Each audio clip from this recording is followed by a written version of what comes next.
नमस्कार, प्रभा साक्षी news room में आपका स्वागत है। आपके साथ मैं हूं अंकित सिंह। संसद से सड़क तक कांग्रेस सरकार के खिलाफ लगातार प्रदर्शन कर रही है। प्रवर्तन निदेशालय के सोनिया गांधी से पूछताछ के खिलाफ कांग्रेस का जबरदस्त तरीके से सरकार पर हमला भी जारी है। इसके अलावा कांग्रेस के सांसद महंगाई और अग्निपथ योजना को लेकर भी प्रदर्शन कर रहे हैं। बुधवार को भी संसद भवन परिसर में कांग्रेस का प्रदर्शन चल रहा था। इसी दौरान एक निजी चैनल के पत्रकार ने लोकसभा में कांग्रेस के नेता अधीर रंजन चौधरी से कुछ सवाल पूछा। इस दौरान अधीर रंजन चौधरी ने राष्ट्रपति के लिए राष्ट्रपत्नी शब्द का इस्तेमाल किया। दरअसल एक न्यूज रिपोर्टर ने अधीर रंजन चौधरी से सवाल किया तो उन्होंने कहा कि धरना देंगे, मार्च करेंगे, प्रदर्शन करेंगे, अभी बहुत कुछ करना बाकी है। इसके साथ ही रिपोर्टर ने कहा कि कल आप राष्ट्रपति भवन जा रहे थे, जाने नहीं दिया गया। इसके जवाब में कांग्रेस नेता ने कहा कि आज भी जाने की कोशिश करेंगे। हालांकि इसके बाद अधीर रंजन चौधरी की ओर से जो टिप्पणी की गई वह राष्ट्रपति पद की गरिमा के खिलाफ है। अपने बयान में अधीर रंजन चौधरी ने कहा कि हिंदुस्तान के राष्ट्रपति सबके लिए है। उन्होंने कहा कि हिंदुस्तान की राष्ट्रपत्नी सबके लिए है, हमारे लिए क्यों नहीं। अब इसी को लेकर भाजपा पूरी तरीके से अधीर रंजन चौधरी पर हमलावर हो गई है। केंद्रीय मंत्री स्मृति ईरानी ने जबरदस्त तरीके से अधीर रंजन चौधरी के बहाने कांग्रेस नेतृत्व पर सवाल खड़े किए हैं। केंद्रीय मंत्री स्मृति ईरानी ने कहा कि जब से द्रौपदी मुर्मू का नाम राष्ट्रपति के उम्मीदवार के रूप में घोषित हुआ, तब से द्रौपदी मुर्मू कांग्रेस पार्टी की घृणा और उपहास का शिकार बनी।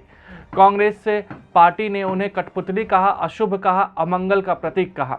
इसके साथ ही स्मृति ईरानी ने कहा कि कांग्रेस आज भी इस बात को स्वीकार नहीं कर पा रही है कि एक आदिवासी महिला इस देश के सर्वोच्च संवैधानिक पद को सुशोभित कर रही हैं।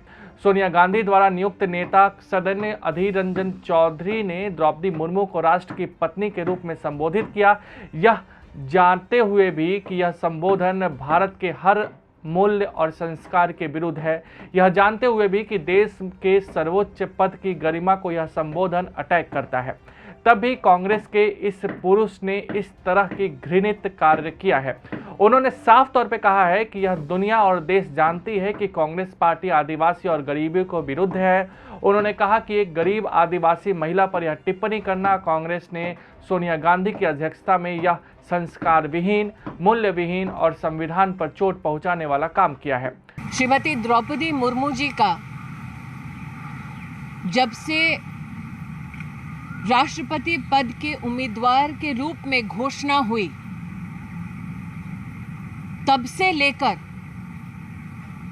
श्रीमती द्रौपदी मुर्मू कांग्रेस पार्टी की घृणा, कांग्रेस पार्टी के उपहास का केंद्र बनी। उम्मीदवार के रूप में कांग्रेस पार्टी ने द्रौपदी मुर्मू जी को कठपुतली कहा, अशुभ और अमंगल का प्रतीक कहा और एक ऐतिहासिक चुनाव जीतने के बाद कांग्रेस आज भी इस बात को स्वीकार नहीं कर पा रही कि एक आदिवासी गरीब महिला देश के सर्वोच्च संवैधानिक पद को सुशोभित कर रही हैं।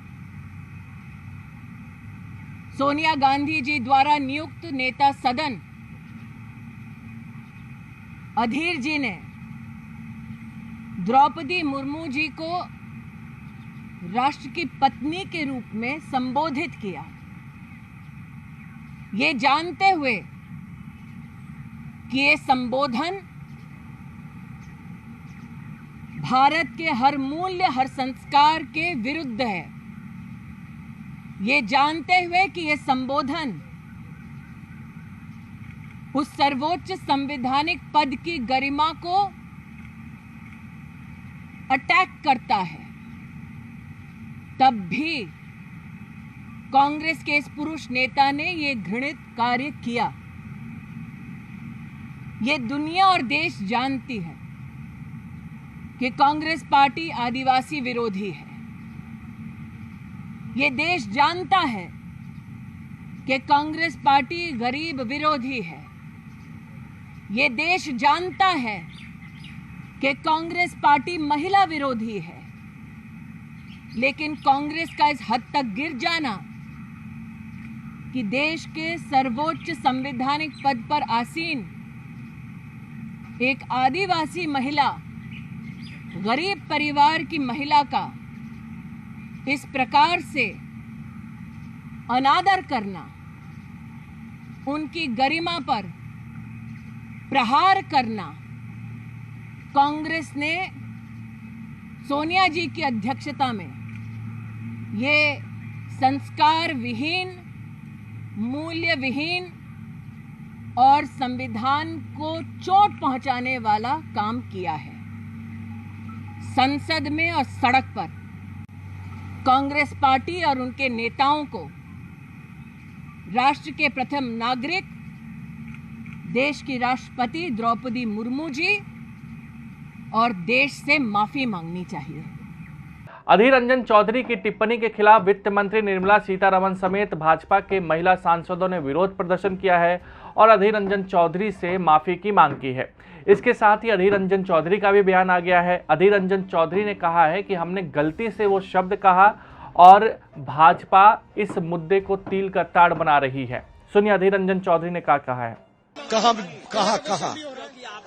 कहा बीजेपी कहा माफी मांगेंगे? बीजेपी से क्यों माफी? बीजेपी कौन होते हैं?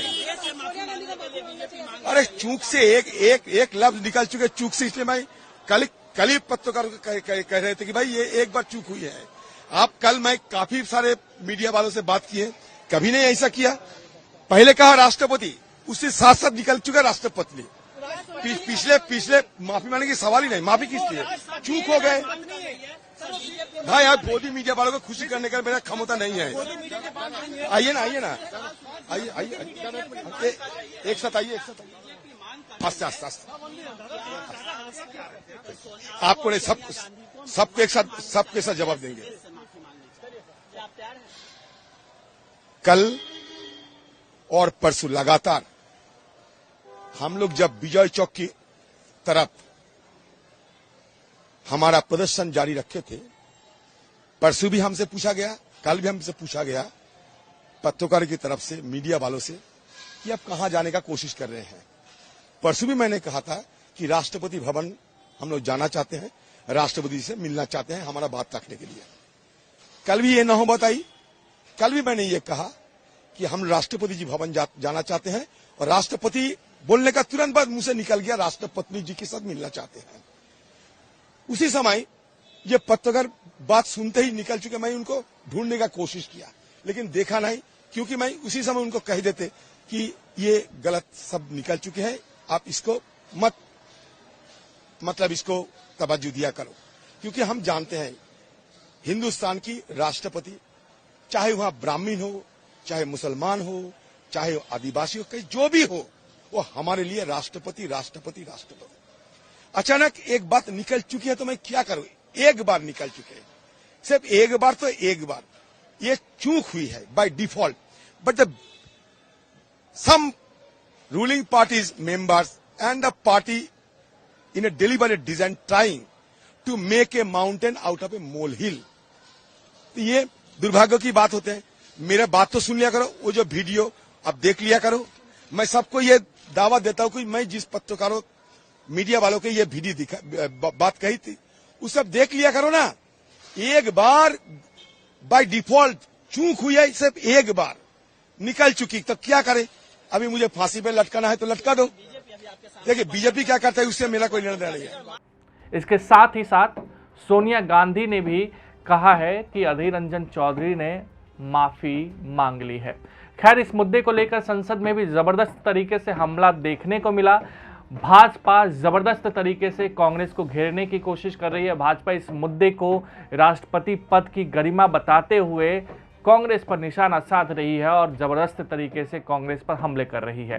देखना दिलचस्प होगा कि आखिर इस संसद सत्र में कांग्रेस और भाजपा के बीच किस तरीके का वार पलटवार होता है। लेकिन ये दिलचस्प हो गया है कि भले ही संसद ना चल रहा हो, लेकिन राजनीति जमकर हो रही है। फिलहाल का न्यूज रूम कार्यक्रम में इतना ही। आपसे फिर मुलाकात होगी। दीजिए इजाजत, नमस्कार।